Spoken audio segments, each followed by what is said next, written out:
So before we start with the presentation, let me further actually the part of that story. Thank you for the $9,000 you sent me. It was very useful. I bought a Ducati. But also, this is one of the biggest issues any business can actually have is business email compromise. So before we start looking at ransomware, let me just, back a couple of years ago, there's an energy company based in Europe, and it's run by a German fellow and with a very Germanic accent. And he was on a flight to Austria, and his CFO took a call from what he thought was the CEO, a phone call. So this doesn't just happen in email. Using artificial intelligence, they created a deep fake audio call in real time with the CFO, and the CFO transferred $240,000. Yeah? By the time the CFO realized, which was actually after the second call, where they rang him back and asked him to validate that he'd sent the money, because he still believed it was the CEO. And then they rang him a third time and said, "We never got the money, could you resend it?" He realized it was a scam. So my point is this is not just email. Yeah, it's also phone calls. Actually walk down the corridor and validate with your CFO if you're a CEO and you're signing off some big check. So it's a big issue. It's a huge issue. But today I want to talk to you about ransomware. So I have that great title of evangelist, but it just basically means I come out and talk. Yeah, and this young lady is here is going to make sure I don't talk for too long, which is good. There's my contact details. If anybody wants to contact me, has questions around cybersecurity you don't want to ask in a public forum. However, this is a closed group, so we're safe. I already know all your passwords, so I can help you there. So all those sorts of things, yeah, feel free to contact me afterwards. So the cost of cybercrime. Well, back in 2018, a gentleman called Dr. Michael McGuire gave a presentation at RSA in San Francisco. And the presentation he gave was actually pretty cool, because you hear about the FBI will come up and turn and say the cost of cybercrime in the US is, the cost of cybercrime in Canada is, and different countries will put their own numbers on it. What he did was he compiled a global report, and he looked at the cost of cybercrime globally. And he put it at $1.5 trillion in 2018. Well, by 2020, the World Economic Forum put it at $6 trillion. So how many of you are in a business that's had a 4x increase in 3 years? None of you. Yeah? None of you are cyber criminals then. Yeah, which is good, which is good. But that shows the value behind cybercrime. He also broke it down into the different components, which is what was interesting. So how much was being made on the dark web, through the trader data, through ransomware, etc. How much was being made from consumers, businesses, and such like. So it was a really interesting report. Now, he also put in roughly what cyber criminals earn. Now think, this was in 2018, so a top-end cyber criminal at that stage was earning $2 million a year. And mid-range, 900,000, which was more than the president. So now they've had a 4x increase. Now think about how much they're earning. So this is a business, and we're going to come back to the structure of this business as we go. So where did all this start? Is ransomware new? Does anybody want to hazard a guess at how old ransomware is? 5 years? 10 years? Come on, you must be alive this afternoon. I know it's after lunch. Yeah? 15 years? 1989 was the first piece of ransomware. So this is not a new concept. From the early days, cyber criminals realized that actually, if somebody's got a PC, potentially there's a method to make money maliciously. The AIDS Trojan printed out on your printer, it said, and it's scrambled rather than encrypted, it scrambled the directory structure on your diskettes. For the young people in the room, I'll talk to you afterwards about what diskettes are. Yeah, but it scrambled, and you could send a wire transfer or a money order to a PO box in Panama, and they promised to give you the details to decrypt, demess the disk. So this is not a new issue. It went from there, it went to lock screens.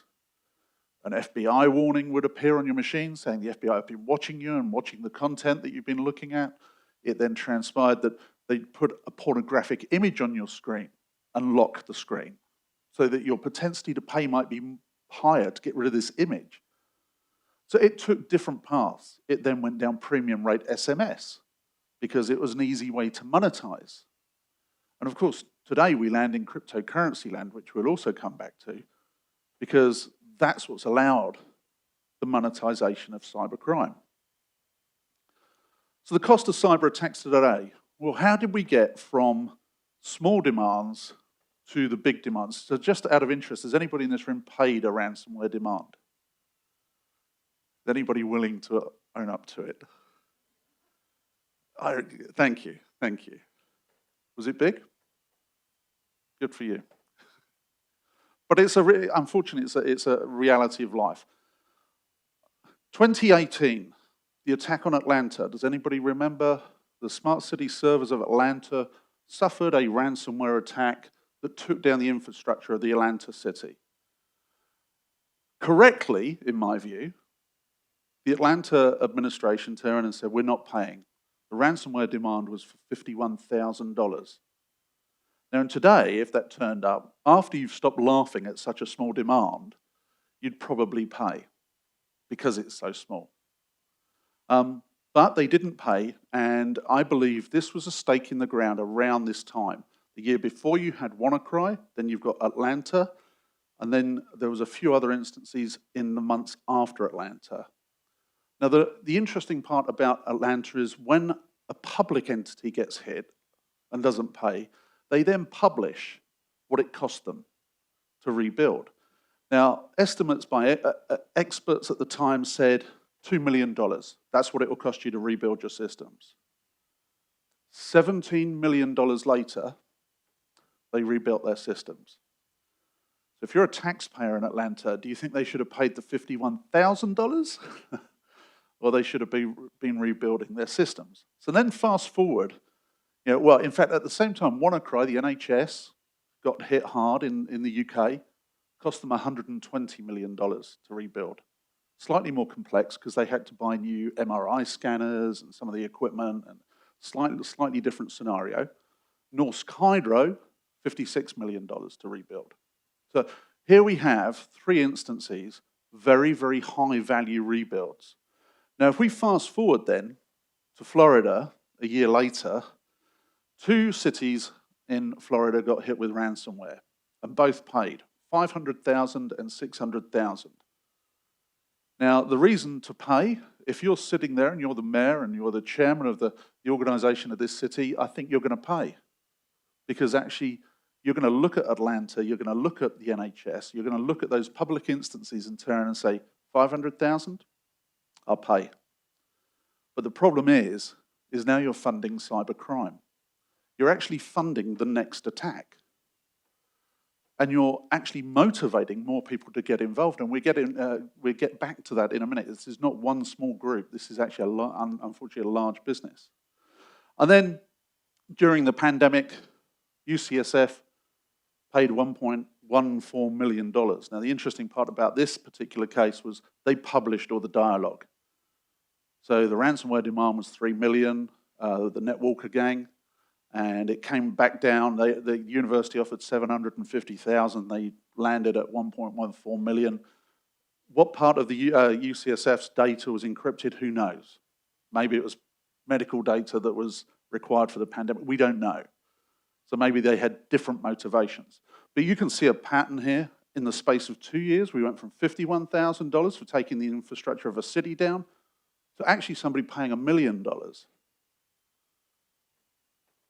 Now, the attack process has changed, and I'm kind of interested to hear GA's discussion here about his instance. This is no longer about an attachment landing in your inbox. This is not something you're clicking. This is about the identification of a target. So somebody's doing their research on you. Somebody's sitting there looking at what you're doing. They're looking at whether you've got customer data, what type of data, whether it's going to be valuable data. Would you pay a ransomware demand? Do you have cyber insurance? So there's lots of different pieces of this puzzle. They're identifying the target. So realistically, this is not somebody in the remote parts of Siberia, as I think we will be led to believe at many times. This may well be somebody that understands your business and the category you're in. And then they're going to look at the initial compromise. So how many of you run Microsoft Exchange? So lots of you probably run Outlook. So you'll remember back in, I think it was March time, April time, there was the Exchange vulnerability that was identified, a 0-day, where actually the FBI stepped in and removed the malicious software that was on many people's Exchange servers that was identified. So the point here is, it's not about you clicking something, it's not about you seeing something. They're looking for vulnerabilities in your systems, in your devices. Was it patched? Is it a 0-day? How do I get access? Do I know somebody's password? Have I stood behind them in an auditorium and watched them type their PIN number? Sorry, I'm laughing at Maria. You can stand behind people and watch what people do, yeah? But what was it? How do they get in? And then they get in and they don't actually deploy their malware. What they do is they sit in the network. They sit in the network and watch. Oh, son goes to a baseball game. Yeah, ask personal questions, watch the tone of voice in email exchanges, make it so when they do step in, it looks real. And they establish a foothold and they cover their tracks. They close the way in and they put a second route in. So they'll open a second door. So if you do find one door, they've already got the other access into your network somewhere. And they'll look for administrator privileges and move around the network. So they'll move around laterally. They'll map your network. They'll look for what's valuable. They'll exfiltrate the data. And it's at this point that the business model changed. And I'll get back to that in a moment. But they'll exfiltrate the data they think is sensitive to the dark web. And then they'll disable your security systems. And then they'll deploy the malware. So from day 1 to day 3, could be 3 months, 6 months, 9 months, who knows? Are they in your networks now? You want to go check? No? But they could be. And it doesn't always end up in a big ransom payment. So I use this one as an example, Blackbaud. Does anybody know Blackbaud? Do a lot of education software, a lot for universities and the health sector, and they produce systems that allow you to monitor donations and stuff like that. So quite an important piece of software. In fact, my wife works in a school and uses this very piece of software. They got hit with a ransomware attack, and their cybersecurity guys did a great job with law enforcement. They stopped it. And then the cybercriminal turned and said, I've got the data. If you don't want me to publish it, you can pay me anyway. So even if you stop the ransomware attack, if they've been in your network, they've exfiltrated the data, yeah, then you've got the risk of loss of reputation, all the other issues that go with the data ending up in the public domain. Blackbaud paid. We don't know how much they paid, but it's an example of even if you then thought the attack stop it, it doesn't necessarily mean you're in the clear. And how did we get to today? So we heard about 51,000, et cetera, Colonial Pipeline, 4.4 million, Garmin, 10 million, JBS, I think it was around 14 million. Kaseya was a supply chain attack. Anybody here use the Kaseya systems affected by that? That affected about 1,700 different companies, and a supply chain attack is because they provide services to others. The cybercriminal infected them, then infected their customers. So the supply chain was actually messed with. They didn't pay, by the way. They're the oddity in this slide. CNA, anybody know CNA Financial? Yeah, yes. Do cyber risk insurance? They paid $40 million. That one slipped by in the press for somehow, I'm not sure how. $40 million. Now, think about that. Cybercriminal in CNA, you've got a list of the people who have cyber risk insurance policies. Now you know who to go and attack, because you know they're going to pay. Yeah, so did they pay to stop the attacks on their clients? Who knows? I mean, we don't know the motivations, but it gives you an example of 2018, $51,000. Suddenly my product is now worth $40 million 3 years later if I'm a cyber criminal. So this is a very different game. What do? Well, they encrypt your data, and they threaten to publish the data on the dark web. And if you look at the dark web, what they'll do is they'll put extracts of the data they've exfiltrated. So once the demand hits you, they'll show you they've already got the data.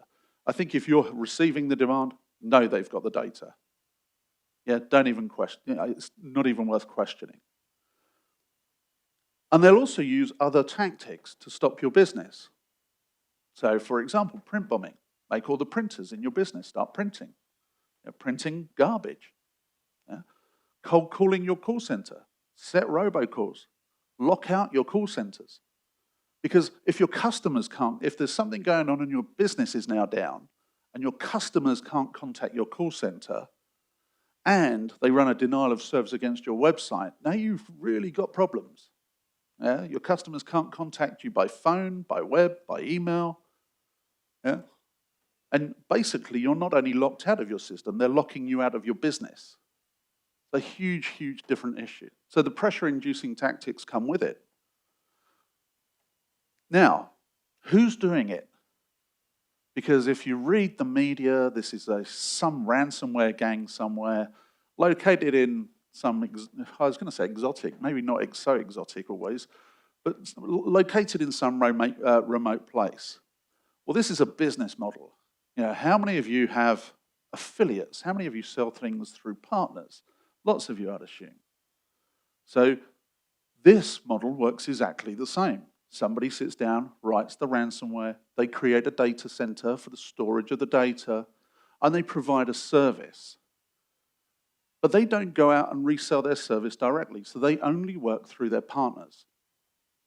So their affiliates are the ones that come and actually attack you, are sitting in the network, in your instance. Yeah? And what happens is this ransomware as a service, somebody gets into your network, they look around, they do all that legwork and the research. Then at the moment they need to exfiltrate the data, that's right, I need the ransomware as a service guy, my distributor, I upload the data to them, they give me the unique version of the malware, I put that down on their system. Now you're running as a service, a cloud service provider. Yeah? And this is the bit I think we don't read about, the bit we don't hear about, is the fact that there's a tier in here. So when we hear somebody talking about Revil, that the FBI have put sanctions against this, that, and the other, that's great. But if you've got this party of resellers that are actually reselling the service, if you take out the distributor at the top, that doesn't stop the demand from the resellers. So what happens if you take out the top guy is they turn to another distributor. So it doesn't actually stop the issue. It just moves the issue to another group. It just changes where they're actually going to get the supply from. And in reality, the people that were running this group will disperse and go to the other groups anyway. Because if they're earning 2 million, 4 million, 6 million a year in salary from it, I'd love to know what they put in their IRS tax returns. But in fact, there you go. It's probably not taxed, is it? So it's probably true net value. But it's a different business. And in fact, the example I use here on Revil, they actually offered $1 million in bonuses for the signing of affiliates. So that shows you how serious this business is on the dark web. So this is big, big money. And a member of Revil, one of the senior people in Revil, gave a presentation or a conversation with a journalist at the end of last year when they turned around and said that actually our revenue this year was around $100 million. Now, $100 million, think about the size of some of these ransoms we're hearing about. That doesn't seem like a lot of money, does it? Now put my affiliates back in this group, because the affiliate to ransomware service provider distribution is 80-20. So actually, Revil earning $100 million means that actually the ransoms paid were around $500 million, because the affiliates earn the other $400 million. Now we start to understand the business model behind this, and actually why it's such a big threat to businesses going forward. And how does it look? Well, this is attacks for the first 4 months of this year, and this is using, so I work for a cybersecurity company, as you know, ESET. This is using our data, only our data. But you can see, unfortunately, the US has a high percentage of the attacks going on here. And interestingly, so do some of the other places where apparently these groups come from. Yeah? So that may dispel some of that myth slightly. And do they look like this? Are they in back rooms? Yeah. I don't think they do. Yeah. But yeah, when you see some, the affiliate might look like this. The person that's actually doing the dirty work of getting into your network and moving around and doing the piece on the end, they might look like this. But in reality, I think they're in offices. I think these ransomware as a service teams run as full businesses. Now, a previous vendor I worked for about 5 or 6 years ago, we monitored certain malware gangs, and we were really curious to see over the holiday period 1 year that this certain strain of malware stopped for 2 weeks over Christmas. Well, firstly, that allows you to work out where in the world probably they're located, but it also means they took holiday. Yeah. But it was really, once you understand they're running as a business, this is what makes it a super big risk to your business. Because once I'm earning a living and I've got teams of people working for me and they're earning their living from it, I'm not going to stop. Yeah, because why would I stop?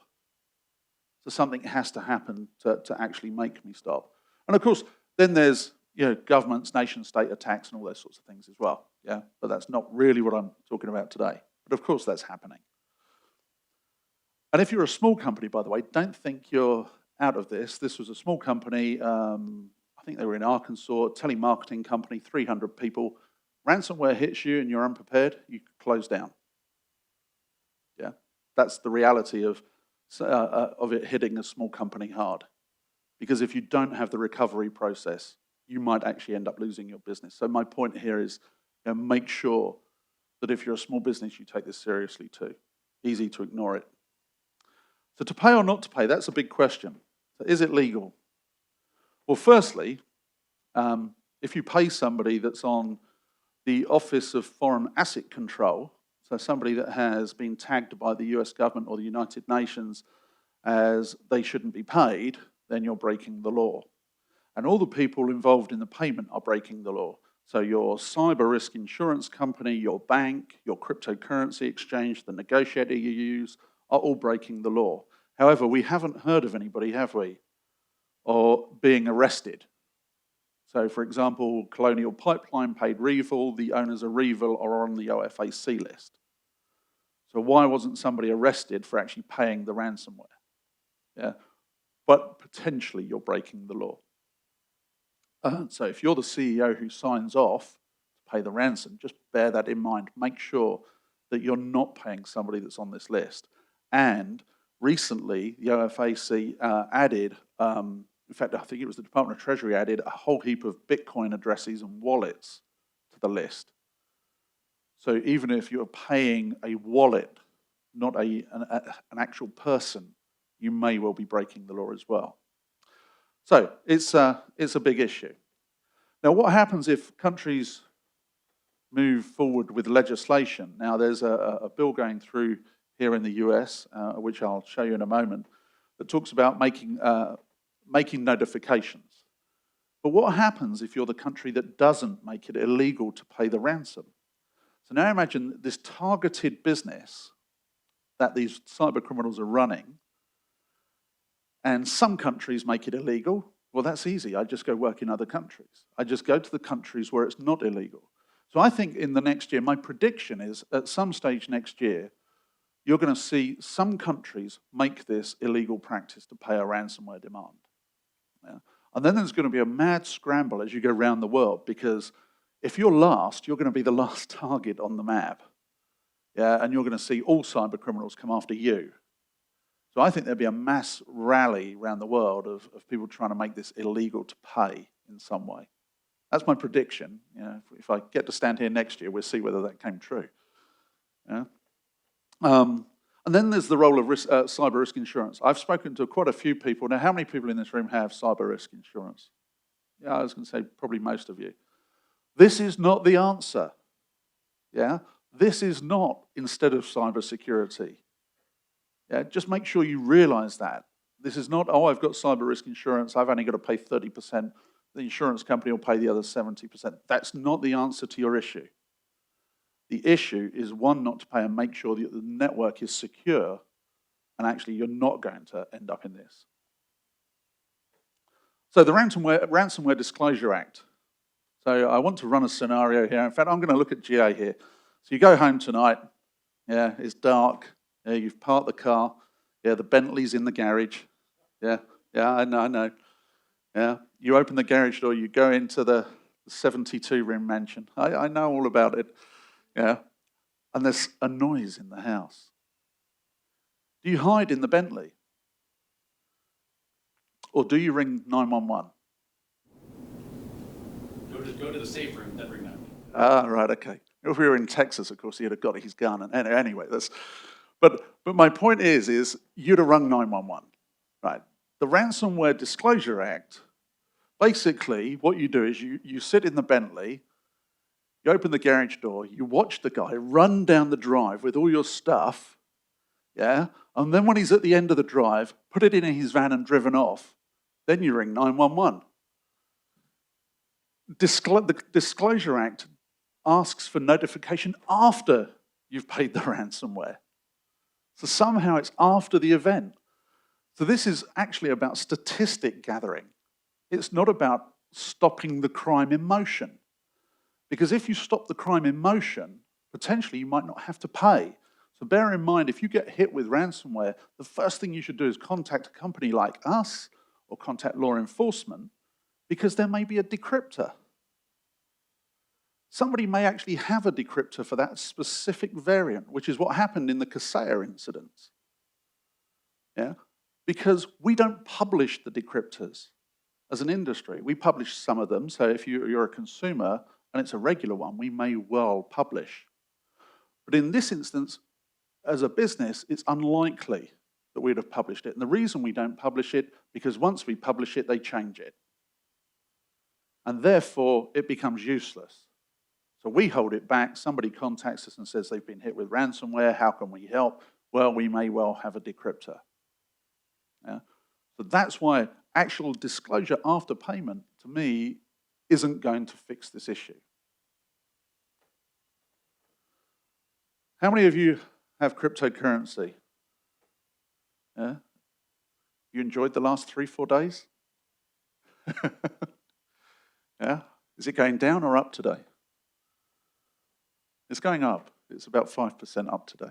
Yeah, yesterday was about 15% down, and the day before it was up. And yeah, it's a bit of a roller coaster. How do you feel about making money from cyber criminals?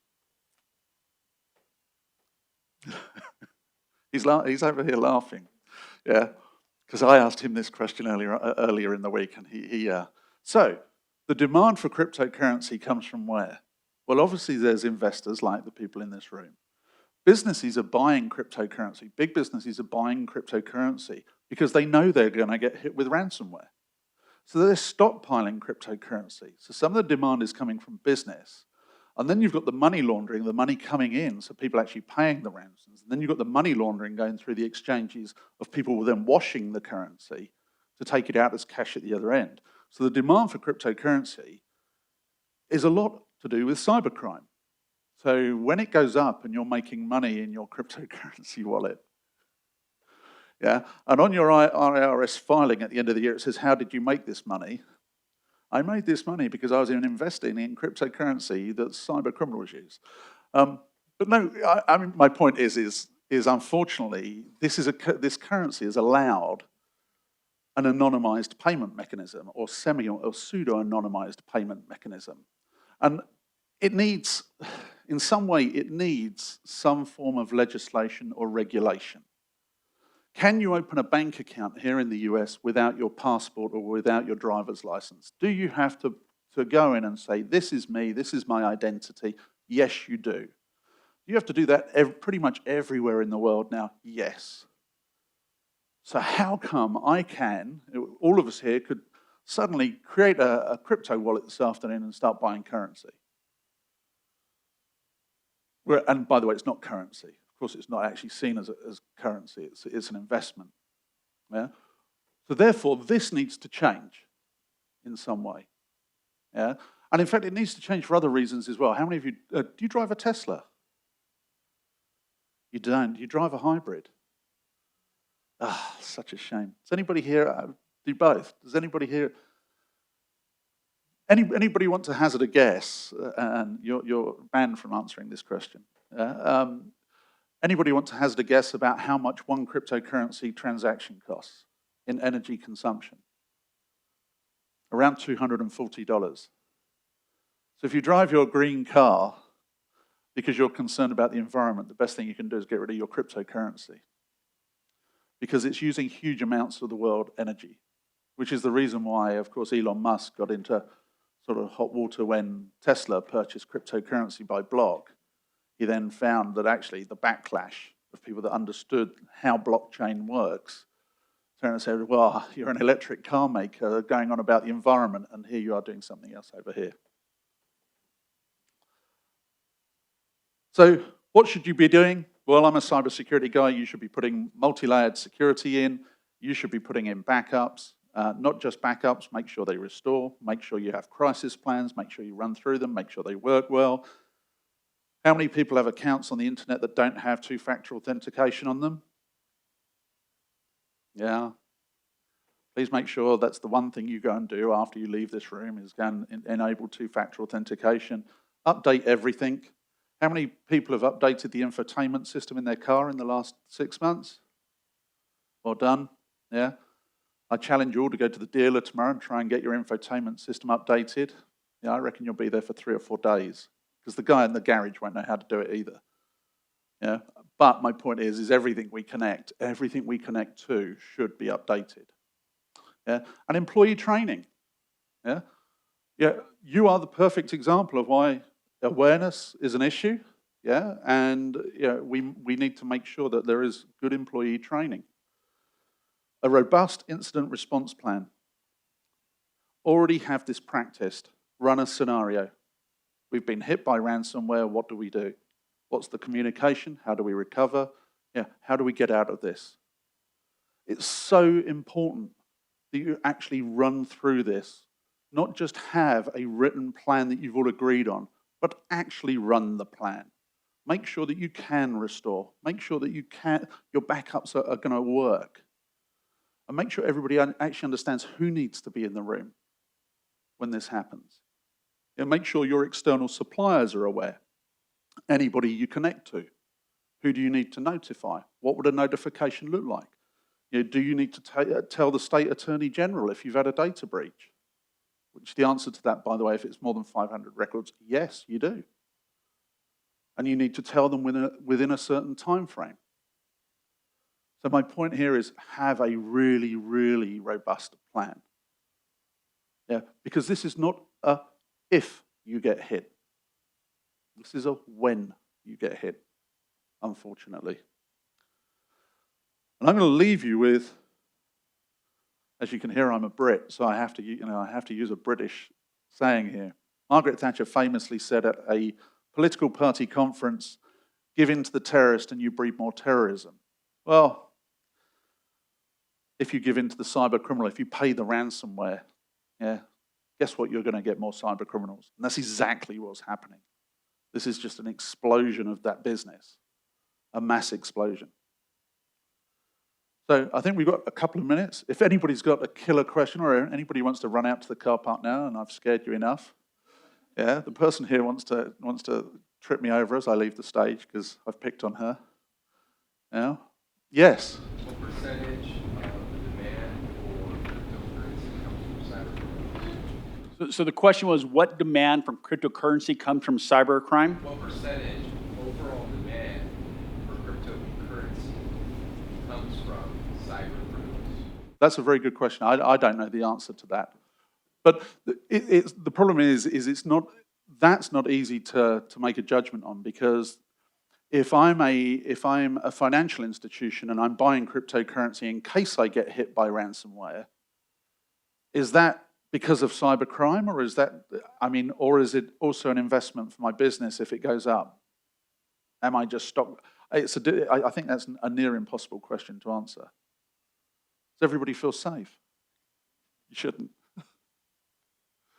Any other questions? When it comes to two-factor authentication with cell phones and devices, we've run into scenarios where people's cell phones are being spoofed. So, for example, we work with public figures and their social media gets hijacked, and so the authentication is going to another spoofed mobile device from maybe an unsecure network.